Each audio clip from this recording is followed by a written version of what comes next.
Pam, Sorry. if I may interrupt, maybe we can ask Pam Cavanaugh to come on and talk about the steps that she has taken in New Bedford to build a local work group now of about 50 people. Okay. Yes, when I started to gather the names for the local work group was about September. I had 10 contact people. Now, I've worked in the community at a community health center for 38 years, and I had dealings through my career with many of them. So they knew me and they trusted me. So in bringing them on, these 10, we did what Michael said, invite somebody else that you know would be interested in participating in this group in New Bedford, Massachusetts. And before I knew it, over several months, we had grown to about 50 in our full work group. And from that 50, we had developed a work plan, a 5-year work plan. And now what we've done is break down the work plan and those 50 members into 5 task forces. So whatever their interest was, is what they chose as a task force. And they're working on different parts of the work plan. And that's how we've been evolving and going forward.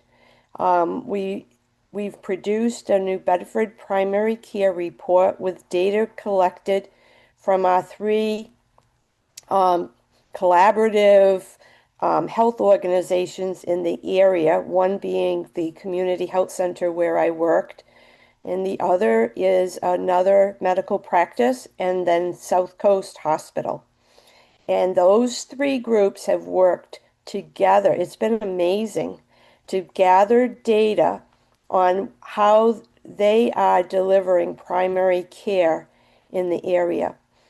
So, we're always evolving going forward. It's really very difficult to have a structured format for every community and for every state. They're all going to be different. So what works in New Bedford works in New Bedford.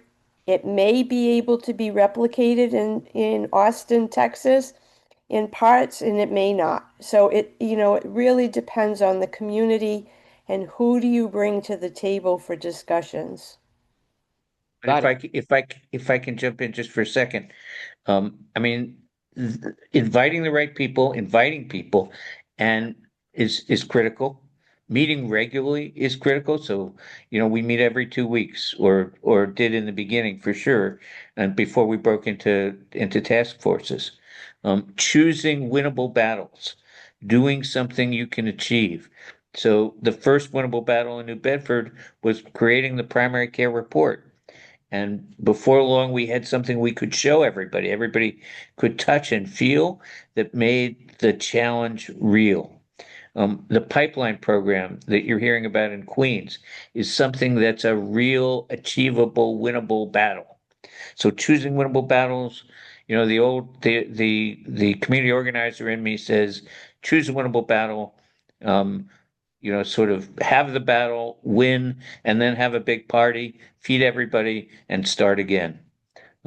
It's an iterative process at the end of the day, but it really depends on having people come to the table and bring them back and give them something that they can sort of get their hands around and help with, and then succeed with.